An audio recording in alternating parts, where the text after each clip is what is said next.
verse 33. And the Most High spake unto Moses, saying, Speak unto the children of Israel, saying, The 15th day of this 7th month shall be the Feast of Tabernacles for 7 days unto Yahweh. For 7 days. So we know that this was an appointment for 7 days, and that's why the importance for us to do it all 7 days, because the feast is 7 days. So the appointment, the word feast is moedim in the Hebrew, or moedam, and anything y'all brothers got, you can bring it up. Moedim. So that's the appointed time that the Most High asks us to be there, and it's a feast for 7 days. So it's a 7-day appointment. You got to understand that. A lot of times we take for granted. We think, when we do the first, I'll give you an example like Passover. We sometimes brothers or even sisters, our nation believes that Passover, that one day, and you successfully accomplish Passover, but you don't do the first day of unleavened bread. You haven't completed Passover. All the feasts are incumbent of one another. From the first feast in the spring during our harvest, or the month of Abib, which is the beginning of our year. It's a start and it's a finish. You don't run a race and you have a destination and you take off running, then you stop in the middle of it and say, I'm done, and everybody else still running. You haven't finished the race. You see what I'm saying? So yeah, you participated, but you haven't accomplished the goal. Now you might have started out real fast and strong, or you could have started out slow and keep on going. But the important thing is that we start and finish, as the scripture says, he who endures to the end shall be saved. So even these feast days are preludes to what you will have to endure, even in life. You see what I'm saying? A lot of things come with life. We know that tragedy comes. We know that pain comes. This world is full of that, but we have to endure it. We have to finish it. And that's what the Most High is teaching. We got to press through it. Yeah, it hurts, but we got to pray. We got to fight. We're soldiers. We're women of righteousness, as a community of Israel. So we're supposed to be showing the example even to our people that we can start something and we can finish it. Right, that's right. You see what I'm saying? Read on. Verse 35. On this first day. The first day of the appointment, come on. Shall be a holy convocation. That's very important, because this is a set-apart convocation. The first day is set apart, man. It's very special. That first day is set apart. So if you miss the first day, you miss the what? What is it? A holy convocation. Man, a Qadash. A set-apart convocation, man. Let's think about it. Meditate on that now. It's a set-apart, and it was authorized by your power. Read on. Ye shall do no servile work therein. Man, it's so special. It's such an anointed day. It's such a set-apart time that ye shall do no work that day. Think about when you have vacation time.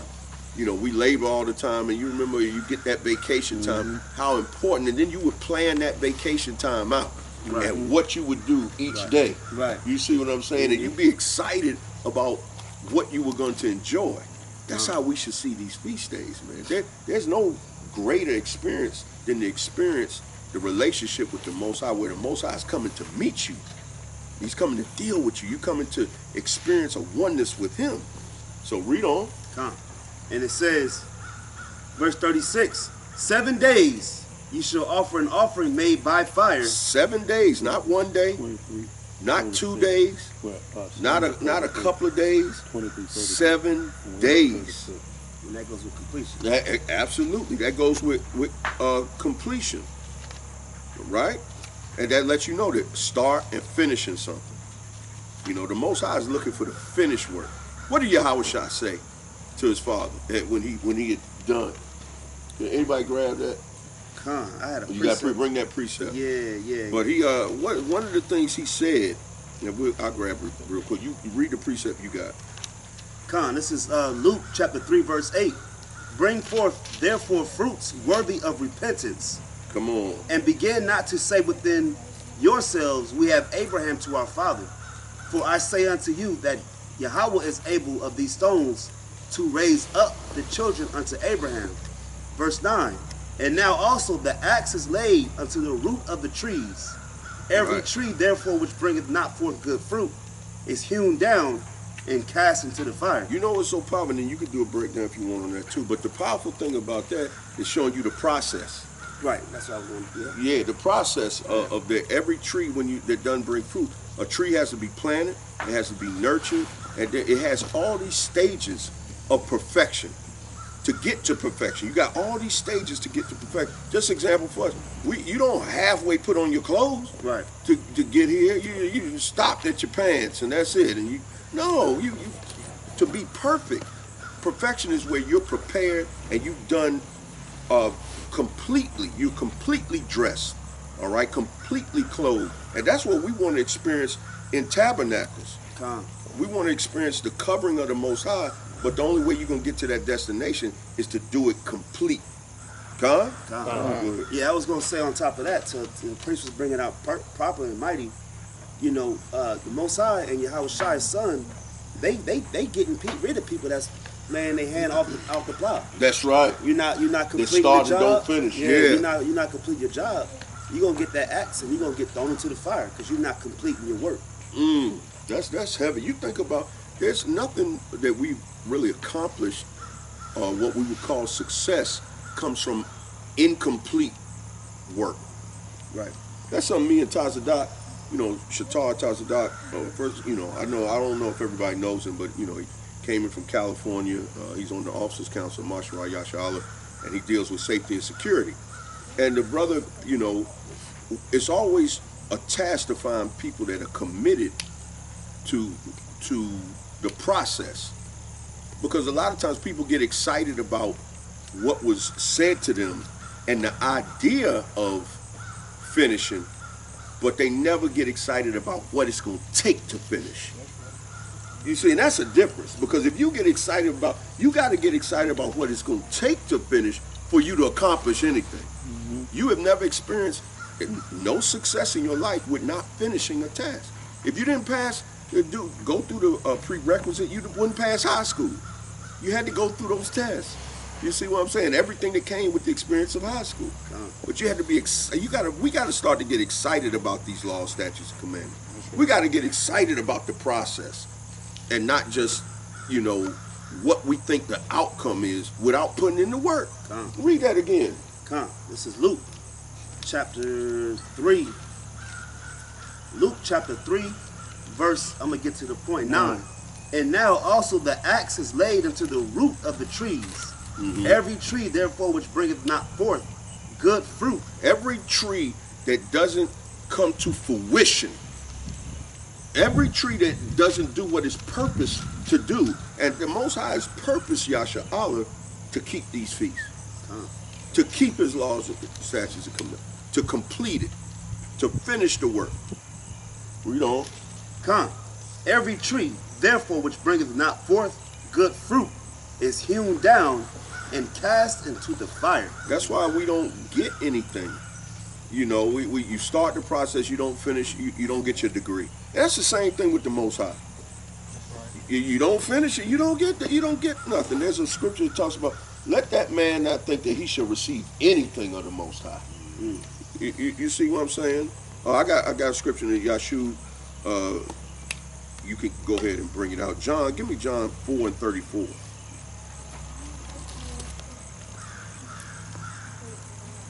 Man, this is powerful right here, man. This is the only way we're gonna have the protection. You say, well, what does this have to do with tabernacle? Man, it's got everything to do with, you dwelling safely. It's got everything to do with the Most High dwelling with you. There is no tabernacles without the Most High. There is no Most High without the completed work. Read. This is the book of John chapter 4, verse 34. Yahweh Shai said unto them, my meat is to do the will of him that sent me and to finish his work. To do what? Finish his work. You see what I'm saying? It's important that he finish the work. And we're supposed to follow Yahweh Shai. Why are those that's following Yahweh Shai ain't finishing the work of the Father? Right. I mean, that's not the example he gave us. Right. He finished.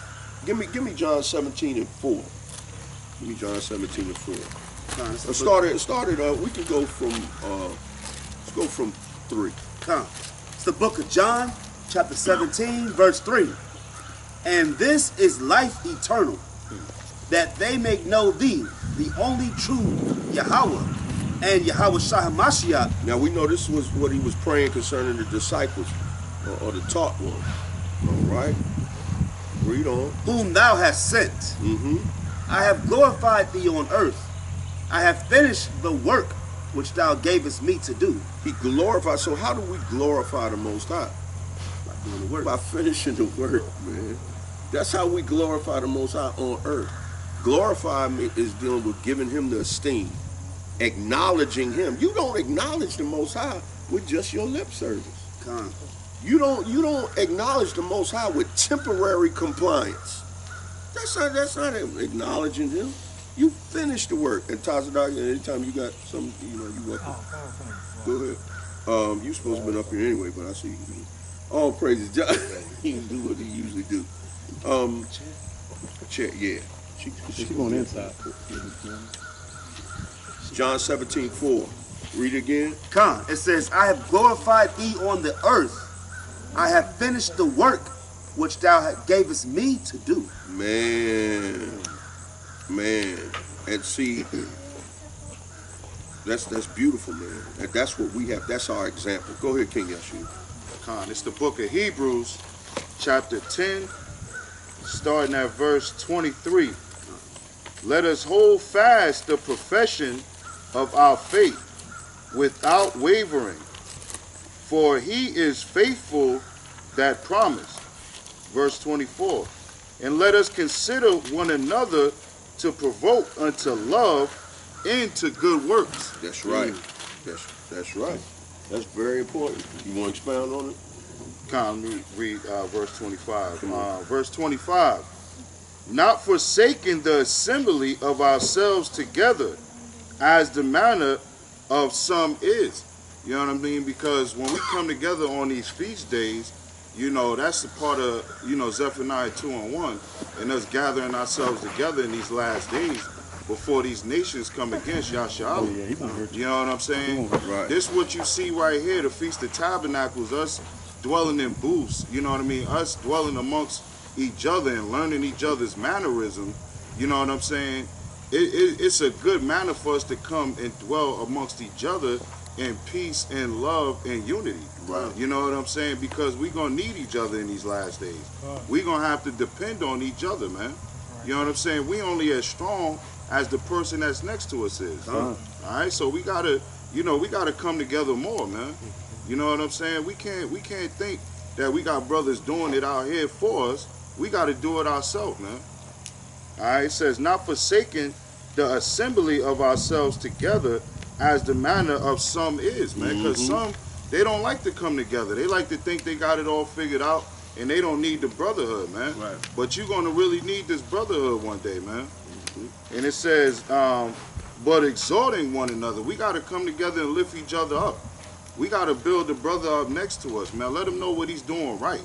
Don't always be quick to tell a brother what he's not doing. Let a brother know what he's doing right in these last days, man. That way you can strengthen him up. And it says, as so much more as ye see the day approaching. What day? That day of judgment, man. That day of judgment is approaching. And we got to kind of come together more in this thing. We got to lift each other up more with what we doing in this work of the Lord. That's perfect. And even what he was saying about assemble. Where would we assemble? We would assemble at the appointed time. That's right. And so when he said don't forsake the assemble, don't forsake to come together at the times that I call y'all to come together. Right. You can't forsake. Those are the most important times. It ain't just, like I said, it ain't us just getting together, kicking it and chicking it. It's us getting together at these appointed times. Because that's where he's going to pour out his spirit. Leviticus 20 and 22. Somebody get that for me, Baba Kushak. Leviticus 20, verse 22. Ye shall therefore keep all my statutes and all my judgments, and do them. And do what? And do them. All of them. Not some of them. That's complete. Come. That's what the Most High requires from Israel. Now, what is separate you from that love? That love for Him. You got to ask yourself, what is separating me from that love? That some of us say, "Lord, just think I'm gonna leave you with that. I want you to meditate on that, and then count the cost to see if it's worth it." Come. Read on. That the land, whether I bring you to dwell therein, Because the Most High is going to bring us out of this captivity. That's right. But guess what's going to happen if we don't do everything? He's warning us. I mean, as Taj would say, this cold game right here. Read the rest of that. spew you not out. We'll read it again from the top. Come. This is the book of Leviticus, chapter 20, verse 22. Ye shall therefore keep all my statutes and all my judgments, and do them, that the land, whether I bring you to dwell therein, spew you not out. He spew you not out, because that goes back to the tree that doesn't bear fruit. Right. He gonna hew it down. That's right. If you don't do all the commandments and the land that he bring you to, because a lot of us say, "Well, look, ain't nothing happened to me yet." Man, it's just we ain't even going to the land. What happened to the 3,000 happy souls that was going in and escaped, Right. seemingly escaped the judgment of Egypt? When they got there, what happened? They didn't get it to enter into the land. That's right. That's because they weren't steadfast, man. Come like a thief in the night. It's like when That's Yahweh right. like cursed that tree, the fig tree. That's right. It didn't bear fruit. He cut them down. This Right. is the same thing as far as spewing them out. What's the rest on that? Verse 23. And ye shall not walk in the manner of the nation which I cast out before you. You don't walk in the manner. You know what walking in the manner is? Doing what the nations are doing on the time that we supposed to be keeping the feast. Right. Being influenced by the nation on the times that we supposed to be together. You see that? You see how that works? That even goes back to Isaiah 30 and 1. Learn not the ways of the or go not back to the Egyptians. Get that real quick. Isaiah 30 and 1. And then we're gonna get to. But you may say, well, how is this relevant to tabernacle? It's very relevant. I got you. Come. The book of Isaiah, chapter 30 and verse 1. Woe to the rebellious children, saith Yahweh, that take counsel, but not of me, That's right. that cover with a covering, but not of my spirit. How do you take not counsel when you're not here? When he told you to be here, whose spirit you got? What spirit is leading you? You're not under his spirit, beloved. I'm gonna tell you. I'm just telling you, you're not. If you're not where he told you to be, and keeping it in its entirety, it's not his spirit telling you to do that. Anybody disagree with that? Nah. You're under another spirit. You're being influenced by another spirit. All right. Let's go. I got a precept real quick. Bring it out. This the book of Job, chapter 26, and verse 6. Hell is naked before him, and destruction hath no covering. Woo. That's what tabernacles is all about, having a covering. Come. You don't have no covering. Though you dwelling in these houses, you don't have no protection from the Most High.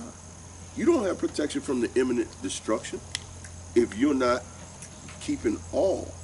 Let's go back to the you got precept? Yeah, Bring it out. because we're talking about our salvation, right? By keeping these feast days. This is the book of 2 Kings, chapter 13, and I'm gonna start at verse 3 and work down to 5. And the anger of the Most High was kindled against Israel, and he delivered them into the hand of Hazael, king of Syria, and into the hand of Ben-Hadad, the son of Hazael, all their days. And Jehoahaz besought Yahweh, and Yahweh hearkened unto him, for he saw that the oppression of Israel, because the king of Assyria oppressed them. Verse 5. And the Most High gave Israel a savior, so that they went out from under the hand of the Assyrians, and the children of Israel dwelt in their tents as before time.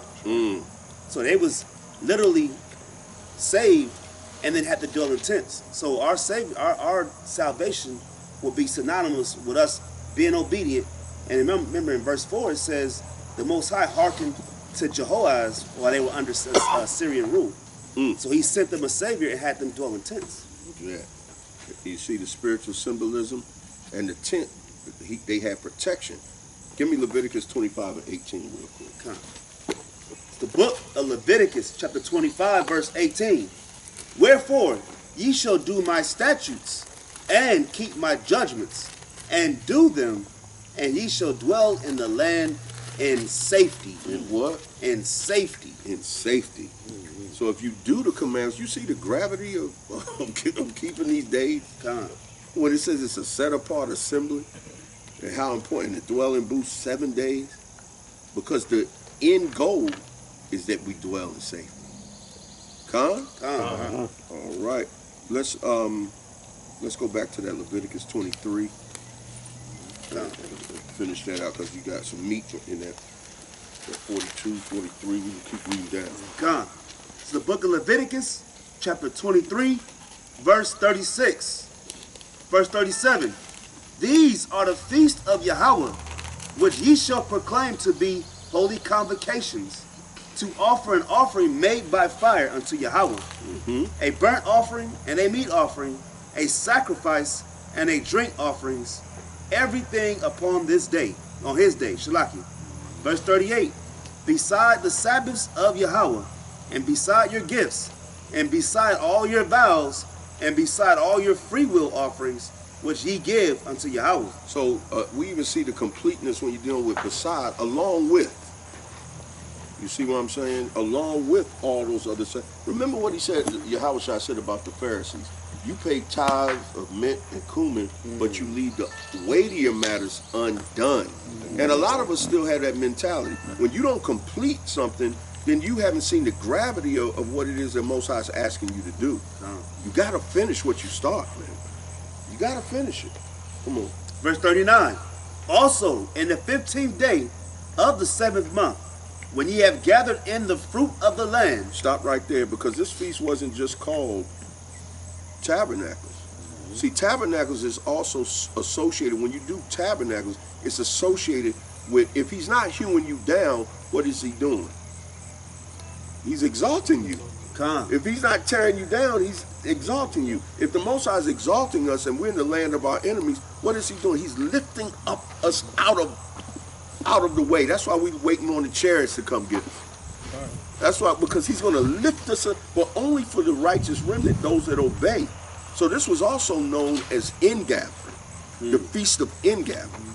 So when you kept tabernacles, you would receive something, and this is ingathering. Matter of fact, hold that and give me Exodus 23 and 16. Come. It's the book of Exodus, chapter 23, verse 16. And the feast of harvest, the first fruits of thy labors, which thou hast sown in the field. And you see that? What you sown. Come. So there's always a seed time and harvest. If you sow his commandments, let's see, read on. Come. What's the seed? It's a lock. Everybody, you Bible scholar, what's the seed? The seed is the word. Right? Come. Read on. And the feast of harvest, the first fruits of thy labors. The first fruits of what? Thy labors. Thy labors. It's always seed time and harvest. You got to put the work in. Come. How you expect to have anything you ain't put? The harvest is plentiful, but the laborers are few. And man, truer words have never been spoken. We see it in all areas. Call it Trooper Program, man, there ain't no laborers, man. Plenty of information, man. You got it, man. We got the CPR classes. We got stuff that'll save your life. Come. You know, survival skills, all that. Plenty. The harvest is plentiful. Don't nobody want to do it. Read. Which thou hast sown in the field, and the feast of ingathering, which is the end of the year. Which is the what? The end of which is in the end of the year. And that's what we're closer to, because look, even as it gets to the end, even the symbolism of the end is you're gathering in a harvest. You see what I'm saying? So that you will have enough for the end of the year, right? When thou hast gathered in thy labors out of the field. When you gathered in your labors out of the field, you will have fruit to speak of when you've done what you're supposed to do before the Most High. I think that's it on that. Finish reading what you. Go back. Leviticus 23, verse 39. Also, in the 15th day of the 7th month. That's where we are right now. It's daytime. It's the 15th based on our count. Come on. When ye have gathered in the fruit of the land, ye shall keep a feast unto Yahweh 7 days. Now, the part that, again, even our gathering is keeping the feast. Right. That's how you gather in its entirety. That's your labor. Laboring in the vineyard. Laboring in his vineyard. All right? We know about husbandry. That's dealing with farming. He's the husbandman. You know, he's the farmer, and we're the laborers. Go ahead. On the first day shall be a Shabbat, and on the 8th day shall be a Shabbat. 8th day is a what? A Shabbat. A Shabbat. Sabbath. A Sabbath, man. That's, you see how important that is? And we know the Sabbath. Why would this, you see how this feast and how he's lining up, that when you labor and then you get to enter into this rest. Man, 7 days, completion. Then after completion, the Most High is so favorable that he gives you rest after you have completed it. But it ain't going to be no rest for those that haven't completed. Right. You ain't going to get no rest. Read on. Verse 40. And ye shall take you on the first day the boughs of goodly trees, branches of palm trees, and the boughs of the thick trees, and willows of the brook. And ye shall rejoice before Yahweh your power 7 days. 7 days. You see that? So we're to rejoice 7 days, and those were the instructions. If you didn't do it, then you didn't complete it, man. Right. Read on. Verse 41. And ye shall keep it a feast unto the Lord. Unto whom? The Lord. Man, Yahweh. you should keep it unto him. You should shamar. You should keep it. You know. Read. 7 days in the year. It shall be a statute forever in your generations. Ye shall celebrate it in the 7th month. Now look at the revelation here. 7th, it should be a Sabbath for how long? Read it again.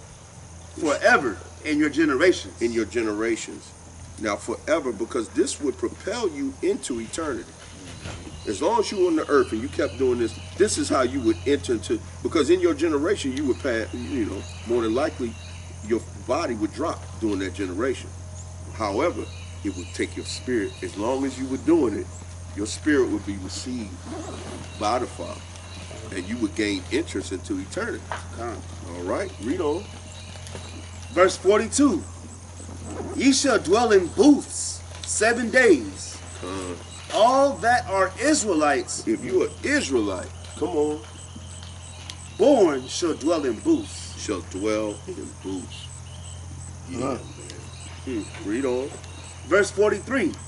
That your generations may know that I made the children of Israel to dwell in booths when I brought them out of the land of Egypt. I am Yahweh, your power. And we talked about last, that your generations, that your offspring would know. This is the sign. This is the rich inheritance that you would leave your children, that would speak to them more than any type of money you could leave, because it would bring them deliverance. You see what I'm saying? It would bring protection. All right. It would bring a harvest to you. So we got to look at that. During this time also, the law was read, you know, in the 7th year. The law was read in connection with every 7th year. That's right. So that's why what we're bringing out now is important as it relates to the Torah.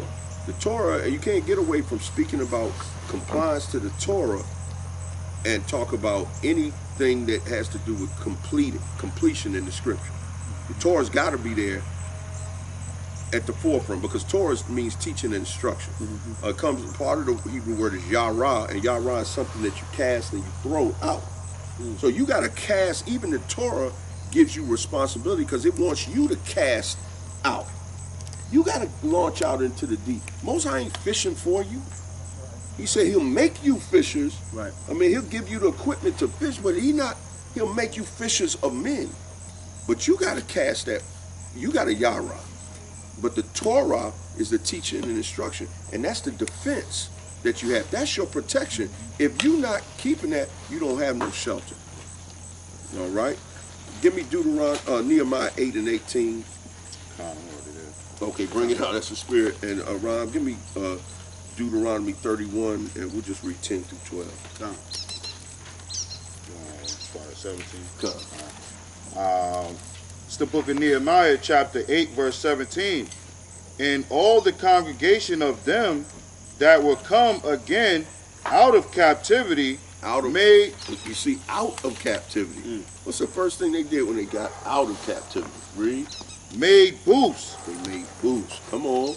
And set under the booths, for since the days of Joshua the son of Nun, that they had not the children of Israel done so. You see how they had lost their heritage, man. They had lost their minds, their mind to serve the Most High. They lost their deliverance. And what's the first thing when they got out of captivity? They were able to come to themselves. So that's even letting us know that we got the opportunity. How much more us, man? We got the opportunity to do this. That's right. When we were in chattel slavery, man, you couldn't do no tabernacle. You know, you didn't have the freedom to do that. The Most High didn't free us up to do our own will. He didn't free you up to go to work. That's not what he freed you up for. That's not what we should be doing. Read on. And there was very great gladness. Verse 18. I don't understand. Our people ain't get enough of working. You ain't get enough of slaving. Read. Also day by day, from the first day unto the last day. And he read in the book of the law of the Most High, and they kept the feast 7 days. They kept the feast what? 7 days. Man, read on. And on the 8th day was a solemn assembly according unto the manner. According to the manner how it's supposed to be done. You know, that's our responsibility. That's our reasonable service. And man, hey, beloved, we in good company. Come. Our foreparents did this, man. That's right. Right out of captivity, and we carrying it on. It's, you know, we can't take it light. Bring it up. It's the book of Wisdom of Solomon, chapter 11, verse 2. They went through the wilderness that was not inhabited, and pitched tents Come on. in places where there lay no way. Where it seemed impossible. Come. And that's what we're getting. We talk about it. We see the signs. We know that that's coming. We know that's coming. But you know what, beloved? The rebels going to be purged. That's right. The rebels going to be purged. If you, like I said, you can't do it now, man, I pray that you do it later. I pray that you repent, do it better next time, because the Most High is going to equip you. But if you don't do it now, man, it may be where the Most High hew you down. And you don't have enough strength to continue. Because the Most High is going to give you strength in every time that you obey. You become more powerful. It's like taking a power pill. Every time you obey his instructions, you get stronger. He imparts to you. But every time you disobey, you stand the chance of being hewn down. Read on. Verse 3. Shalaki. They stood against their enemies and were avenged of their adversaries. That's the protection you want. That's right. Because we see our enemies, they're more than we are. You know, Shatar Tazadak just sent me something to dealing with, man, this damn vaccine and, man, the side effects of what they talking about in the military, man, in mid-flight, pilots could have a heart attack. And even the military is pushing back against this thing. You know, so, man, things are getting worse. They say they're firing our people because we refuse to take it. Soon you're not going to be able to travel without your damn papers. You know, things are not going to get better. We're going to need this type of protection. That's right. Because the enemy is stronger than you without the Most High. Right. Yeah, a lot of You're pilots are finished. refusing to fly. Yeah, well, you say, yeah, pilots A are lot of pilots refusing to fly. refusing. That's crazy. You heard about that? Yeah. Man, 12 of them quit. Yeah. that's crazy. I got you. Bring it out. This is the book of Isaiah, chapter 35, and verse 1. The wilderness and the solitary place shall be glad for them. In the desert shall rejoice and blossom as the rose. Verse 2, it shall blossom abundantly and rejoice, even with joy and singing. Mm-hmm. You know what I mean? So that's how beautiful the wilderness is, man. You know, dwelling out here in the elements, the Most High is protecting us. Right. That's You right. know what I'm saying? That's right. Look who we safe from. We safe from our enemy. Right. We can feel it. We finding fruit that don't even supposed to grow here. That's telling you something, man. The Most High provided a fruit that grows in India, Australia, South America, South right Africa. with us. South Africa, right with us. That's telling you, he's going to provide for us. That's right. We just got to comply. Complete mastery over what he's given us. Con? Everybody Tawab? Everybody good? All right, I'm gonna just now go into a little bit of read that. Deuteronomy 31 Salah. Come. It's the book of Deuteronomy, chapter 31, verse 10. And Moses commanded them, saying, at the end of every 7 years, in the solemnity of the year of release, in the Feast of Tabernacles, Right. verse 11. What's that? A year of what? The year of release. Of release. Right. Man, why wouldn't you do this completely? This is where you get blessed at. Come on. Verse 11. When all Israel is come to appear before Yahweh thy power, You coming to appear before the Most High. Come on. in the place which he shall choose. Obviously, he chose this place. Come. Come on. 2 or 3 are gathered. That's right. He there. Come on. Come. Look, gather in his authority. The word name is authority. I mean, gather where when he told you to gather. Right. It's not just the place. It's the appointed time. That's where he wants you to gather. Come on. Thou shalt read this law before all Israel in their hearing. That's why we bring out the law. That's why the Torah is so important, and that's why I want to stress to y'all, beloved, that we cannot fall into this. Give me 2 Thessalonians 2. Can I get verse 12? Yo, bring it out. Yeah, verse Bring 12 it is out. powerful. Gather the people together, like we doing now. Like we're doing now. Yeah. Just as it was in the days of old. Come on. Men and women and children. Look, we got everybody here. We got all the necessary ingredients. Come. Come on. And thy stranger that is within thy gates, that they may hear, and that they may learn and fear Yahweh your power. That's what you take from this. You should have the fear. You should have the fear not to do it. Come on. And observe to do all the words of this law. Observe to do all the words. We got to stop what the old folk used to say, shucking and jiving. Stop your shucking and jiving. Come. You know, is that it on that? That's it on that. Yeah, man. This is what I don't want us. I don't want us to fall into what the scriptures talk about, the coming apostasy.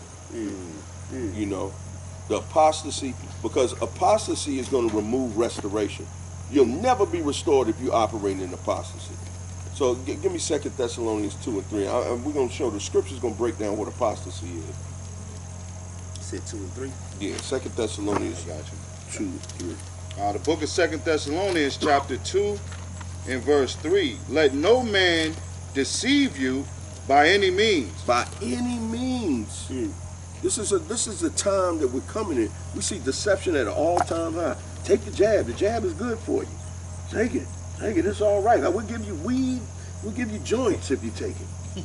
You know, we'll pay you. You can enter into the lottery. Come on, man. Let no man, read it again. 2 Thessalonians chapter 2 and verse 3. Let no man deceive you by any means. For that day shall not come, except there come a falling away first. That's right. Except, and the falling away is apostasy. Where people fall away from compliance to the Torah. Because my question to a lot of us is, what's the great deception? People know about the deception. They hear the word deception, being deceived. They know that a lie was tried to, the lie is above the truth. So I'm gonna just give you that question, and you may know the answer to it, but we're gonna bring it out. What is the coming apostasy, and what is the great deception? We're gonna see. Read on. Come. No, I think that's it on there. Give me Amos 8, 11 through 12. Whoever got it, and then I need Isaiah 2 and 3. I got the Amos. He said, chapter 8, verse 11. Yeah, verse 11. The book of Amos, chapter 8, verse 11. Behold, the days come, saith Yahweh power, that I will send a famine in the land, not a famine of bread, nor a thirst for water, but of hearing the word of the Most High. We see that famine. Now we've got to make sure that we're not falling into the great falling away. Come. That we are not apostates, not apostles. But that we are turning away, we're falling away from keeping the truth. Read on. Verse 12. And they shall wander from sea to sea, and from the north even to the east. They shall run to and fro to seek the word of the Most High, and shall not find it. These are the people that's been hewn down. Mm. This is the hewing down. That's why the Torah is so important. Right. Because we're in danger of this. And this is the fear we need to have. We need to have the same fear that David had, man. Please don't take your spirit from me. That's right. Come. Don't take your spirit from me where I can't find you. Where I'm groping in noonday. You see what I'm saying? Like, that's why atonement is so important. That's why atonement is a prelude to this. Right. Atonement is a prelude to this. Right. Yeah, I don't know how old brothers money and stuff say they in the truth and they fixed that before atonement. Not putting all the responsibility on the person that's lended the money, Right. but on yourself. Come. A lot of us are looking to get out of things from the Most High, but not take responsibility for the things that we've done wrong. You know, and that's a turning away from the obvious deception, the great deception. All right, give me Isaiah 2 and 3. The book of Isaiah chapter 2 and verse 3. And many people shall go and say, Come ye, and let us go up to the mountain of Yahweh, to the house of the Most High of Jacob. And he will teach us of his ways. So we know that this is talking about the law. Right. And then people will say, come, we want to get the ways. This is for the, so we know that the Torah will actually go out from us. Zion, we represent the people, but Zion is synonymous with the land. But it's supposed to come out from you. Come on. All right, read on. And we will walk in his paths. For out of Zion shall go forth the law. So out of Zion, from you, the law is supposed to go forth. Come on. And the word of Yahweh from Jerusalem. And he shall judge among the nations, and shall rebuke many people. Come on. And they shall beat their swords into plowshares, and their spears into pruning hooks. Nation shall not lift up sword against nation, neither shall they learn war anymore. So this is what's supposed to come from us. Give me verse 5 of I believe that. I got a precept. Okay. Give me verse 5 on. Was it in Isaiah? Yeah, I think it's. No, give me Micah. So like, cut that. Micah 4. That's the spirit. That's the spirit. Yeah, Oh, really. Yeah. All right. Micah 4 and 1. But in the last days it shall come to pass that the mountain of the house of Yahweh shall be established, and the top of the mountains, and it shall be exalted above the hills. It's going to be above everything. Come. The highest height. And we should see this now. You may have to ask your question, am I part of that great falling away? You need to fall back into this. Not fall back, but fall back into this. Read on. And people shall flow unto it. Verse 2. And many nations shall come and say, Come and let us go up to the mountain of Yahweh, and to the house of the Most High of Jacob, and he will teach us of his ways, and we will walk in his path. Mm-hmm. For the law shall go out of Zion. For the law shall go out. The Torah is supposed to go out of Zion. It's supposed to come. That's your responsibility. If we're supposed to be the children of the Most High, the law should come from us. And like Paul said, do we make void the law through faith? In Romans 3:31, no, we establish the law. But you got to do it completely. All right? So we see this apostasy happening. Whenever, know this, beloved, when you don't do what the Most High asks you to do completely, you have fallen away. You're a part of the apostasy. Was that it on that? Go ahead. It says, in the word of Yahweh from Jerusalem, verse 3, and he shall judge among many people and rebuke strong nations afar off. Well, that's the power that we serve, man. And if for you, you have to be aligned with him to be delivered from these strong nations that he's going to rebuke, or you're going to be destroyed just like them. Come on. And they shall beat their swords into plowshares, and their spears into pruning hooks. Nation shall not lift up sword against nation, neither shall they learn war anymore. Right. So this is very important that we come to this understanding and see the end goal, and then count what it's going to take to get there. All right. You got more? Come on, man. Come on. Verse 4, but they shall sit every man under his vine, under his fig tree. Look at that. Most High producing. Look, notice, see the symbolism again? The fig tree. Right. Remember the fig tree that didn't produce? He gonna hew it down. But this is for those that obey, and the law gonna come out of Zion, and we're gonna sit under a producing fig tree. Man, come on. And none shall make him afraid. For the mouth of Yahweh of the host have spoken it. For all people will walk, every one in the name of his power. So that's what we're going to do. That's the end goal. But we need to start that journey now. You need to be walking in the authority of your power right now.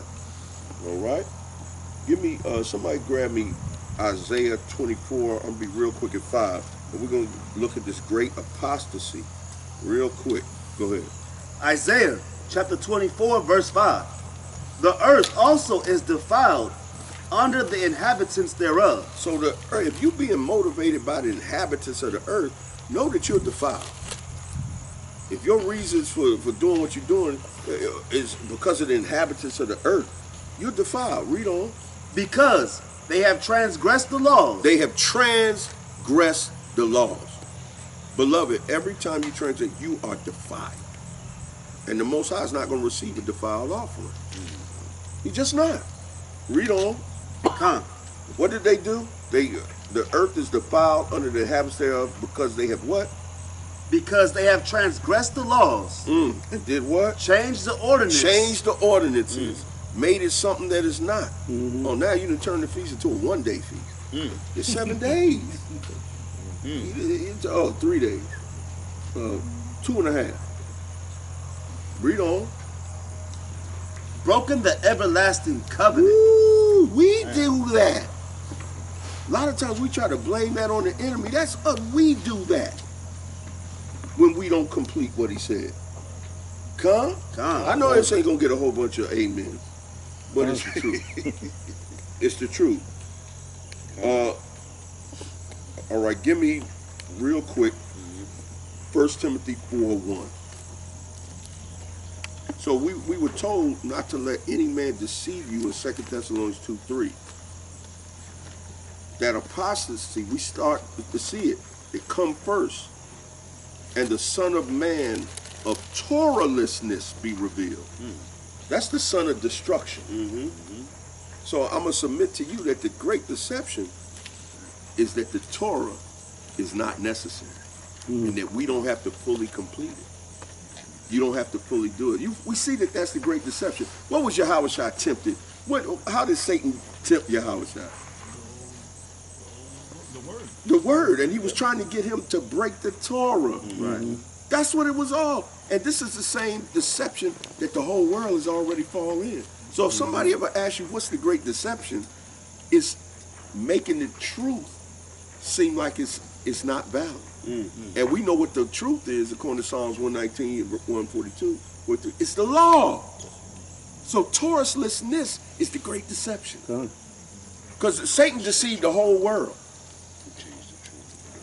Yeah, who changed the truth? Oh, yeah. Grab that. What is that? I got, what is it, Levi? Romans 125. Romans 125. Yeah, get that. Yeah. It's the book of Romans, chapter 1, verse 25. Who changed the truth of Yahweh into a lie, and worship and serve the creature more than the creator. That's what we see. That's what we see. Change the truth. And what's the truth?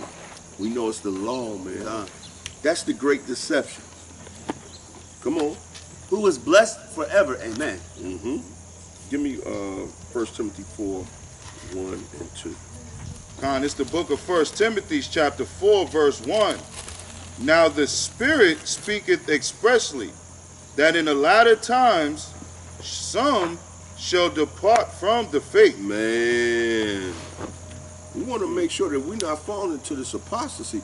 Some of us are going to fall away from keeping the Torah completely. It's said this would happen to us. That even though you're in the last times, with all these signs, you still going to fall away from some. Read on. Giving heed to seducing spirits. Man, it's a bunch of seducing spirits out here. Come, it's better off. Come, you don't have to do that. It don't take all that right there. You know you can't lose this right here. You won't surely die. Save the same time. He don't use nothing new. You know, he know your heart. You know, he'll forgive you. All you got to do is say you're sorry. Jesus paid it all. Same old thing. He the same devil with no new tricks. Read. And doctrines of devils. And doctrines of devils, because that's a devilish doctrine that the whole world is pushing, which is mainly the major religion, is Christianity. Okay, I got a precept on that. Yeah, that you don't have to fully keep the law. But you got many Israelites that show what Christians teach. That's Levi over there laughing. It's the truth, though. It's the truth. You display. You're worse than the Christian. That's right. You're worse than the Christian because you're showing the world. And the law's supposed to come out of Zion. It's supposed to come from us. And we showing them something different. We showing them we a bunch of hypocrites. Bunch of part-time employees of the Heavenly Father. Read. Khan, this is a quick precept what the brother's bringing out. And this is Yahushua literally saying that the church, the antinomianism of the church, Yahushua hates. Right? That's This is Revelation 2, and I'm going to just get to it, verse 15.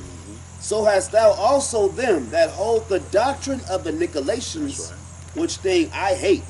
And the Nicolaitan doctrine was you got to keep the laws. That's right. Lawlessness. That's right.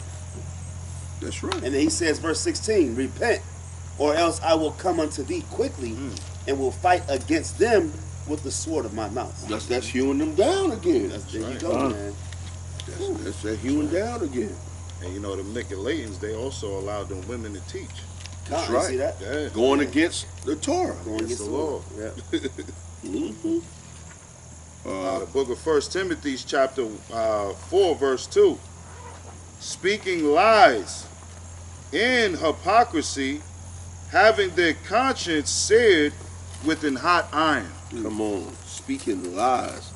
And we see that even Christianity, and we clearly know that Christian worship is really no other than that of Nimrod Right. and his wife. That go all the way back. There's nothing new under the sun. and it's disguised concerning, we know the Christmas festival and all those things. But when you look at it, the Christians and their worship is that of apostasy. It's great. It's great apostasy. You don't have to do nothing to receive from the Most High, and it's spilling over into our belief because we do some of it, but not all of it. Some of it, beloved, is none of it. That's what we got to start thinking. Some of it is none of it. You can't do a little and think that that's going to account for you. Everything everywhere we look, and the instructions given to Yahshua is to do all my commandments, to complete it. All right. So we see that this apostasy is getting ready to happen. It says, now the Spirit plainly says, last time, some men going to depart from being obedient. These are those who deceive by false appearance. You don't want to be in the same category with Satan. False appearance. You got the guard, you got the fringes, you got the language, you got the swag of Israel, but you are not sincere in your work. That's going to be a problem. And then I'm not going to be much longer. Can I jump down real quick? You sure can. Go ahead. All right. Verse 13 on this, because it's a reason this devil, tried to change the truth of the Most High into a lie and tried to keep the Most High's people from even picking up the words to even understand these readings. Verse 13 says, till I come, give attendance to reading, to exhortation to doctrine. Neglect not the gift that is in thee, which was given thee by prophecy. You know what I mean? So it's important for us to go through these scriptures, to do the feast days. All of these things deal with prophecy. Everything is nothing new under the sun. The same way they attacked us back then, the same way they're going to redo the things over again. So we got to come back and do the same things that our ancestors did before us that protected us. You know what I mean? When we keep the Most High's law, statutes, and commandments, He's our covering. He's our shield. That's powerful. Give me John 8:31 and 32. We know this very simple. I'm gonna have one more, and then the brothers, if y'all got anything else, and then we'll close it out. John 8:31 and 32. This is the book of John, chapter 8, verse 31. Then said Yahushua to those Jews which believed on him. See, so it's those, the Most High is not speaking to everybody. He's speaking to those. We're supposed to be believers on him, right? So he should be speaking to us. Let's take heed to his words. What did he say? And on top of that just goes to show you there was some Jews that believed. Yeah, definitely, yeah. That's a cut to Christian anybody. Church tell you Christian church that they reject. All of them rejected Yahushua. And notice he said, read again from the top. Then said Yahushua to those Jews which believed on him. Those. And hopefully we're in that number. We're in those Jews that believe. Come on. And the word believe deals with obey. Read. Obey. If ye continue in my word. You see that? Continuing. Not giving up. Complete finishing. Don't start something, don't finish it. Even if you need assistance with finishing. This is one thing that we've been teaching in the Trooper program. Literally, no man left behind. That's right. We're gonna come back and get you. We're gonna help you to finish. That's why he said, don't forsake the assembly amongst the saints. We gotta help one another. We're gonna pull from one another. The weaker, like you said, you're only as strong as your weakest link. All right? Read again from the top. Then said Yahushua to those Jews which believed on him, if ye continue in my word, then are ye my disciples indeed. What was the word we found out for disciples? What they were called, because the disciples were actually known as the apostles later. But what was that Hebrew word? Oh yeah. What was it called? The Shalachians, yeah. Yeah, the Shalaki. We looked up the word for apostle in Hebrew, and it was the Shaliakim. Shaliach, like Mashiach, but Shaliach. Shaliakim. And so that's what we should be. The Shaliakim, apostles deal with those, not apostates, but those that follow the Messiah. that were taught of the Messiah and follow him. It's only the Shalakim that do that. Yeah. And it says, if you continue in my word, then ye are my Shalakim indeed, and ye shall know the truth. And this is when you know the truth. You see this? In other words, you're going to know more of the truth if you continue. And truth does what? Sets us free. And we know that the law is the truth. That's the only way you're going to be free, beloved. You don't get free outside of that. So if you continue in my, which word really, in the law, then you are my disciples, or Shalakim, and ye shall know the law, which the truth. You got to continue in my law to know the law. Right. That's like having a relationship, because truth is synonymous with law. And the truth, which is the law, shall make you free. But now we see this apostasy. And I'm going to get one more, and that's 2 Timothy 3, and read 1 through 7, and I'm done. The book of 2 Timothy, chapter 3, and verse 1. This know also, that in the last days perilous times shall come. Difficult times, man. We are in difficult times. If this ain't difficult, Right. soon, you're going to be, it ain't going to be you take the jab that you can't go into the store only. It's going to be, you can't come by here no more. I mean, you can't go this way no more. You can't. If we see you, we gonna grab you up and put you somewhere. It's getting to that point. They telling people in New York is like I don't know how my man even lives. I don't know how the Levite over there or even live on. That's a giant Alcatraz. It's a prison. New York is a prison. No, it's not. It's a prison. The only reason you out is they let you go. You got out for the weekend. That's it. You on work release. Somebody turned their back. Once you get back there, it's a bridge going in. If they decide to shut that down, you're surrounded by water. It's over with. And this is a place that the mandates and these restrictions. It's almost like martial law, and people getting fired. Your man Sabar. They told him he got to get off his job. He wouldn't take the shot. You take the shot or you don't work. And we talking about being on, how you been on the job 20-some years. Man, they don't have no regard. So, but this read again. 2 Timothy chapter 3, verse 1. This know also, that in the last days perilous times shall come. And perilous deals with difficult. It's getting ready to get rough, man. That's right. Read on. For men shall be lovers of their own selves. Their own flesh, man. Their nefesh, or their own fleshly desires. Even in perilous times. How the hell you in perilous times and you don't completely keep the feast? Damn! You might as well not even do it. Yeah, brother. But the scriptures don't lie. Right. You know you in perilous time. Your job could be gone any day. And then what you gonna do? You need to practice now like it's not there. That's right. I tell people, man, when I was working, because it ain't like I, never worked. I worked many years. And I told, man, look, when I got laid off or had to, man, I used to miss work for less stuff. And I'd be like, well, shoot, I found this one, I was looking. That's how I look at it. I was looking when I found this one. I can look again. I got eyes, don't I? I'll look again and find something. The job didn't come and jump in my pocket and say, here, I had to go out and get that. We sell ourselves short. So we got to get back to doing this, man. And everything. I've never seen the righteous forsaken nor his seed begging bread. That's right. Never. It's impossible. Y'all got to prove the Most High on that one. You got to prove him. You got to prove him. He done proved himself, though, already. All right. What Respucia say? You do it. Right. You got to do it, man. All right. Go ahead, read on. Covetous. Covetous. Just want to heap up stuff to themselves, to their own selves. That's why a lot of brothers want to teach before their time.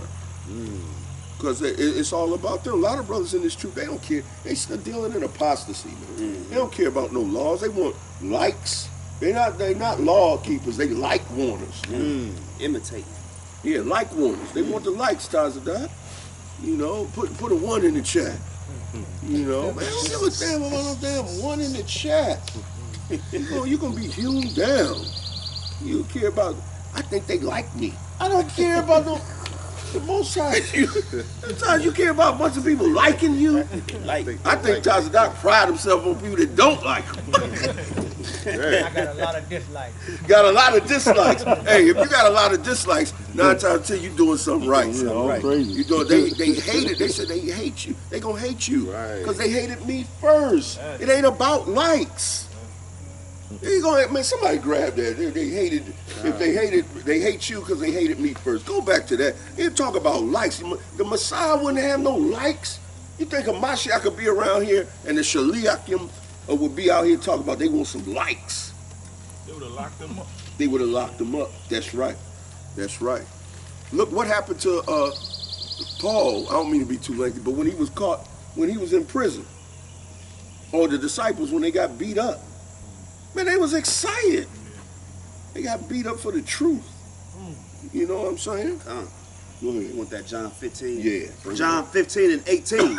If the world hate you, ye know. Wait. If the world what? If the world hate you. If the world love you. If the world hate you. Man, I got a bunch of likes. If the world hate you. Man, I've got all types of money on my Cash App. If the world hate you, Read. ye know that it hated me before it hated you. So what's the opposite if the world love you? And our people, you got Israelites looking for the love of the world. Joshua, Jerome, what's wrong with people, man? They want the love of the world. Read that again from the top. Come. This is the book of John, chapter 15, verse 18. If the world hate you, ye know that it hated me before it hated you. Come on. If ye were of the world would love his own. Come on. But because you are not of the world, Because you're not of the world, come on. but I have chosen you out of the world. So a lot of these people with Israelite attire and apparel are still in the world. And they still desire the love of the world. Come on. Therefore the world hateth you. Read on. Verse 20. Remember the word that I said unto you. Go back to the law. Come on. The servant is not greater than his Adawan. Come on. If they have persecuted me, they will also persecute you. If they have kept my saying, they will keep yours also. But all these things will they do unto you for my name's sake, That's right. because they know not him that sent me. You see that? They know not him, man. They don't have no relationship with him that sent me. And so this is the par for the course, if you will. All right? Was that it on that? Come, that's All right. I got one. Matthews 10 and 22. And ye shall be hated of all men for my name's sake. That's right. That's what I wanted. Yep. But he that endureth unto the end. Yeah, go back to completing, man. Come. To finishing it, man. Doing it exactly the way. Why you ain't do it, man? Why you ain't finished, man? Why you fall short, man? Why you fall short? You apostate, man. Come man. on, read. But he that shall endure unto the end shall be saved. Shall be delivered. We're going to be delivered. Go back to the Timothy, and I'm going to finish it out to 7. Go ahead. Verse 2. For men shall be lovers of their own selves, covetous, boasters. That's what that means. Lovers of money. You're going to be boasters. Come on. Boasters, proud. Proud, man. You got to be proud to be on social media now and flexing, man. Proud, man. Got all these titles and names. No obedience. You ain't got a couple of hours in completing nothing. Read. Blasphemers, Come on. disobedient to parents, unthankful, unholy. Ungrateful, man. Ungrateful to the Most High. You know how you're ungrateful to the Most High when he asks you to do something and you don't do it? Right. That's ungratefulness. All the stuff that he's done for you and the provision, on the strength of him just letting you know you're an Israelite. He could have had you through these streets in darkness for the rest of your life.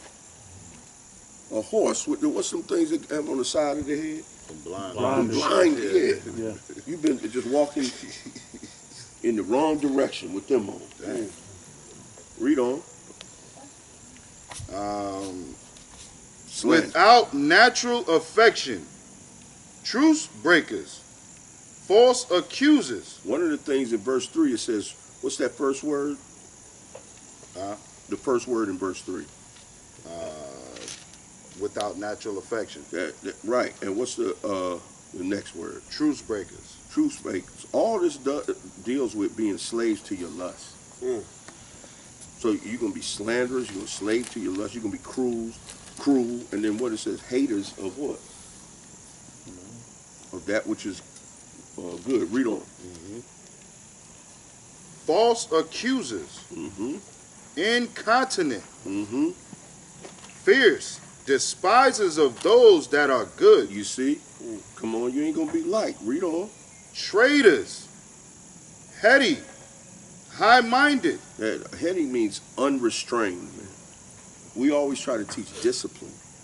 That's what we try to teach even in the program. Discipline. That's the reason why we go through the physical condition and things like that. Because, our flesh is unrestrained, man. There ain't no telling what you do. Right. And that's why we're hearing crazy stuff in the unconscious community.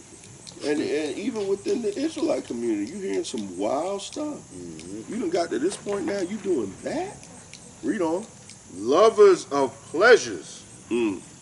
more than lovers of the Most High, Read verse 5. having a form of godliness, but denying the power thereof. You know what that's saying? That phrase is really literally, but are far removed from his power. And y'all don't want to be far removed. When you deny the Most High, you're removed from power. Know that you've been set aside from power. The Most High doesn't dwell in an unclean vessel. Read on. But denying the power thereof, Mm. from such turn away. Because it's going to, I was saying earlier, that eventually the rebels got to be purged. And those that rebel against the law, statutes, and commandments, you're going to have to go. You're going to have to go. If you don't do it completely, man, you can't, man, off with your head, man. When we go into this wilderness, we can't have the sin in the camp. It's the plain and simple, because we're not going to have no power. Most High going to look at us like, man, you didn't get rid of that? You didn't deal with that? All right, read on. For of this sort are they which creep into houses and lead captive silly women, laden with sins, Loaded down with sins. Come on. led away with diverse lusts. With various lusts, man. We see that. And that's an effeminate spirit of even for a man to give into his own lust. You're supposed to be disciplined as a man. That's what makes you a man. 1 Kings 2:2. Show thyself a man. And that's walking these laws. Go to verse 7 and I'm done. Verse 7, ever learning and never able to come to the knowledge of the truth. So knowledge and knowing of the truth, which knowing of the law, which is the relationship with the law. You got all these breakdowns, and you forever learning. I mean, it's not people on Clubhouse like they live on it. Like they camping out on Clubhouse. They got tents on Clubhouse. Camping out there, man. They don't go home, they don't do nothing. They just they in this Clubhouse world. I get on from now and then, but I'm not going to live there. But the thing is, you don't want where you're doing this. You're always learning, always coming. There are doctrines to be dealt with, but never able to just come to the knowledge of just keeping the law. All right.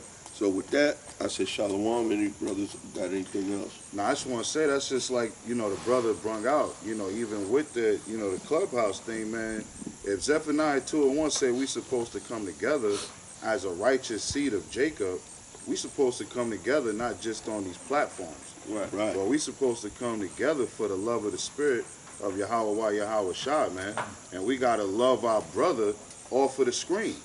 That's You know what I'm saying? This ain't about just showing love, to people, but when they see us in the street, it's a different type of love that they see. That's right. Or they go on another YouTube video and you rebuking another brother without even having the right cause. That's right. You know what I'm saying? That's right. The revolution ain't gonna take place on social media. You ain't gonna be on the internet. Ain't no revolution gonna happen there. Cut it off. They gonna cut it off. Everything gonna be shut down. Then you gonna be left with yourself. Somebody gonna be off in the corner, bugged out, just tapping on his phone. Yeah. Oh, damn. We gonna have to just leave him there. It don't work. Yeah, man. Oh, praise. I got one more thing. Bring it up. Bring All it right, up. and I want to go back. What was that word? It was apostasy. Apostasy. Apostasy, right? Can you get that 1 Timothy 4:1 again, Oh, praises. right? Because it had a couple of things in there about the latter times. This is the book of 1 Timothy, chapter 4, verse 1.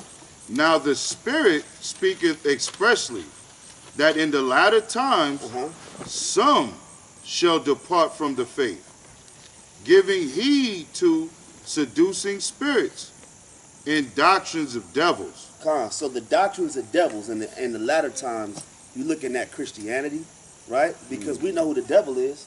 And when they came with this antinomianism, right? When they came with the Nicolaitan doctrine, right? Now you're looking at, now you ain't got to keep the feast days. Now you ain't got to keep the laws. Now you can eat pork, shrimp, crab, and lobster, right? That's the doctrine of the devil because it's deceiving people. That's right. Right? It has you thinking that all of a sudden now you can live in sin and get the kingdom. Right? And I want to bring this out real quick. This is 1 John chapter 2, verse 18. Little children, That's right. it is the last time. That's right. And as ye have heard that Antichrist, right? Yeah. Now, the anti means opposite of Hamashiach, right? So that's against the Hamashiach, right? Hamashiach told you to keep the commandments and the laws and the statutes. So the Most High, or Yahushua said, John saying, right? Little children, it is the last time. And as ye have heard that Antichrist shall come, in the latter times Antichrist is going to come. Even now are there many Antichrists whereby we know that it is the last time. So we know we in the last time when you got new doctrines coming out and you got Chrislam, right? Well, Steve Harvey into that Chrislam, Islam and Christianity, when they contradict each other, right? And they all contradict the Bible, right? And so what you're saying is the end time, these are signs that we can see that we coming into the end. When you got new doctrines coming out and new religions and new faiths, and Jake just hopping on it like it's the new thing. That's right. That's powerful because you know, when you look at the Christian doctrine, it is fairly new, and that's why I said doctrines, and that was even doctrines of devils. And as he brought out, Officer Raham, when you look at the Chaldean peoples, that the literal Babylonians converted to Christianity. This was in the 1500s. Right. They literally converted to Christianity early on in the 1500s, and then they joined the Roman Catholic Church. So the Roman Catholic Church becoming Chaldean Roman Catholics, literally the Babylonians, the Chaldean people are Christians. They were Christians. There ain't nothing new under the sun. We following up Christianity as a Babylonian doctrine. And that's the battle we fight. That's the Because battle. when we out there teaching, people think that we're into Christianity. And a lot of times when you start to peel the layers back, you realize that they think that we believe in Christianity. And so it doesn't make sense. Of course it don't make sense because it's Christianity. It's Christianity. We teach the doctrine of the Bible, Of the Bible. not Christianity. Not Christian. That's why the Most High told us to come out of Babylon. Right. He was telling us to come out of Babylon because of the doctrines, That's right. which it was a long history of apostasy. Apostasy. That's powerful. That's powerful. Anybody got anything else you want to say? Anything you talk to us about? Yeah, I got you. Hey, can you get Ephesians 5? We in the feast day. You shouldn't be rushing to go nowhere. Come. From the top. Verse 6. This is Ephesians chapter 5, verse 6. Man, you can't enjoy a feast like that with Babylon on your neck, man. Right. You really can't, man. There's no freedom in that.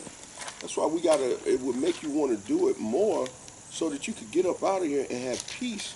You know, the prophecies that, you know, where we're not going to be afraid no more, man. That's right. Afraid of losing our house. Afraid of, you know, the water being cut off. Afraid of all that stuff, man. This stuff going to be free. Man.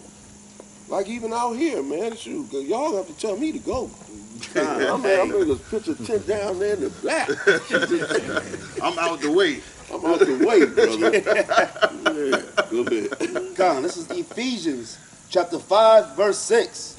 Let no man deceive you with vain words. Right, because that's what we get. The Nicolaitans, these Christian pastors, you know, the Muslim on the corner that's been, you know, feeding our people the wrong doctrine all these years. We are deceived by vain words. Right? For because of these things cometh the wrath of Yahweh upon the children of disobedience. Right, because we became disobedient by following false teachers. Come. And not following after the love of the Spirit of Yahweh Shah by keeping the commandments. Go ahead. Verse 7. Be not ye therefore partakers with them. Do what? Be not ye therefore partakers with them. So we're not even supposed to dwell with these people if they're not about our Father's business. That's Right. right. You know what I'm saying? We're not supposed to sit on their platforms. We're not supposed to do no meet and greets. We're not supposed to do no debates, man. We're not supposed to be partakers with these Bring it out, people, King. man. Go ahead. For ye were sometimes darkness. So we were sometime in darkness because we didn't have the light. We didn't have the law. We didn't have the love of the Spirit of the Mashiach Yahushua. Go ahead. But now are ye the light in the Lord. Right, because now we know the truth. Now we know what our Mashiach Yahushua really looked like. Now we understand why he died. Now we understand what we must do, which is to keep these laws and to install it into the next generation. That's Go right. ahead. Walk as children of the light. Walk as what? Children of the light. And we got to continue to walk as children of the light. Go ahead. Verse 9.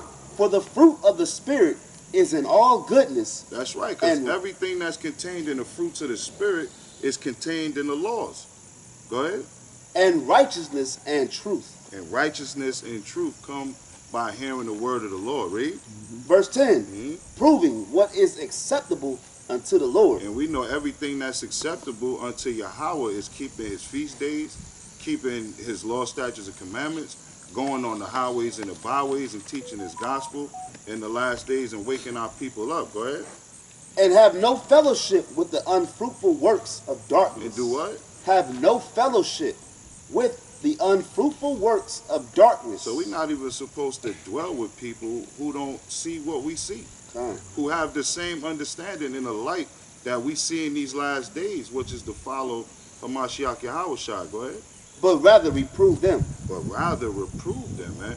We got to reprove our people, and they're going to hate us for it, but we got to do it anyway, man. They're going to give us up in these last days. That's why we got to come together.